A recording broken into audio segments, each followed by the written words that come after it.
I mean, and we went back and forth about Pacquiao Barrios before. You told me I was crazy about Pacquiao. Yeah, but I didn't realise just how bad Barrios is. Yeah, you did. I mean, I do now. Yeah. Because I saw it against Abel Ramos and I thought, fuck me, this guy is nowhere near world level. But I just thought that was a bad night. Hey, Eddie, now that we brought up Pacquiao, and I'm sorry to interrupt you, my brother. You know, if I could get your thoughts on the rumored, you know, Rolly and Pacquiao making his return again for the second time against a young fighter like Rolly. You know, do you have anything in mind when it comes to that fight? Look, I think it's difficult to criticise Pacquiao. He's a legend, but for me, he should never be fighting for a world championship. Now, when he draws with the guy and probably beats him, it's like, it's difficult. You know, I just think Barrios is very poor. Now, Rolly, I've got to be honest with you, I don't think Rolly's like this elite. Well, I don't know. I mean, but do you think that he's a much more dangerous fight because he can punch a lot harder. Absolutely. But also he gets hit a lot, and Pacquiao's still got the speed to land, and Pacquiao's still very clever and can counter. And I just think Rolly's a bit too strong for Manny Pacquiao. But listen, respect to him. I mean, talking about January 24th going again, but you know, Rolly's against Ryan was just bizarre. Yeah. You know, the fight I'm looking forward to in that division is Devin against Brian Norman. I think that's a really good fight. I mean, that's on the 22nd, correct? Yeah. November. How do you think that fight goes? I think Devin's either going to win really easily or he's going to get knocked out. You know, the thing is Devin and Bill particularly are concerned about getting hit, right? Which is a really bad situation when you're fighting, especially when you're fighting someone who's quite a sharp puncher. I think Devin up at 47 is going to suit him physically actually really well. When we talk about boots at 47 going up to 60, that was the same. When Devin was at 35, it was just, you know, then he's at 40. I think at 47 physically he's going to feel really good. How good's Brian Norman?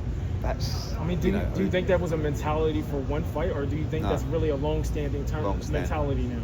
Long-standing. After because he's Bill's son, and Bill don't want him to get hit, and they're concerned about his punch resistance.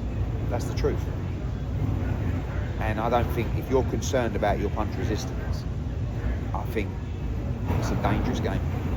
So Devin will get on his bike against Brian Norman and he will try and outbox him.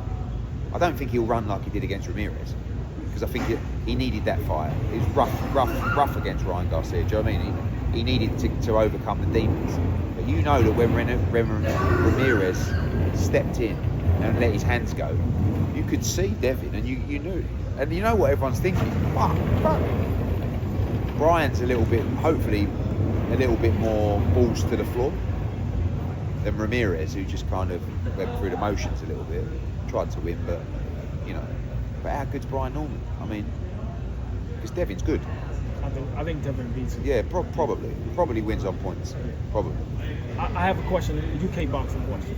Now, we had a lot of things to say when Joshua Buatsi signed with Boxer.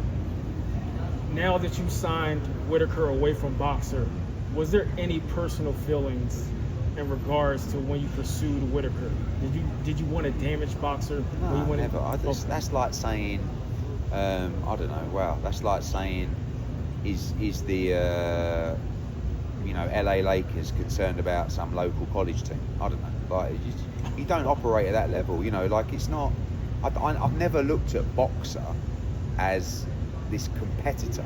What I look at is Dana White as a competitor, right? That's the level that I think we're at. And I don't really deal on emotion. Probably Frank Smith, who works for me, who don't like Ben Shalom, probably it was a little bit more personal for him. Do you know what I mean? For me, it was just about the business of the deal. We get to sign one of, if not, the biggest noisemakers and stars of British boxing. I don't care whether he's with Boxer or Queensbury or Sauerland. We want him. And not a lot of people know that 3 years ago, we did a deal with Ben Whittaker to sign with Matchroom. We filmed the promo whilst we were tying up the final wording of the contract that he was supposed to sign that night. And Boxer came in with a mad just out of nowhere deal, and he took it when we'd already agreed our deal. It was unbelievable. We'd filmed the promo. So for 3 years, you see with Ben's a phenomenal fighter. People don't realise, for 3 or 4 years before he turned pro, in the amateur game, everybody at GB, what he achieved on an amateur level, silver medalist in the Olympics, he was supposed to win gold. He's got it all. So I'm sitting there watching, and I'm seeing his social media explode. I'm seeing his performances in the ring, but he never really got the momentum that he deserved. So, no, from a personal level, not really, but I wanted Ben Whittaker for the fighter that he is and the profile that he has. So are you looking to bring him to America? Yes, definitely. And will he be like a Boots Ennis type of opponent in the future? Yeah, I mean, well, he's 175 pounds. Oh, well, so yes, I don't think so. But I think that he's going to come to America February, March time, and I think you guys will love him. Like, he's one of those guys you either don't really like his thing, or you think he's great, but you'll tune in to watch, and that's important.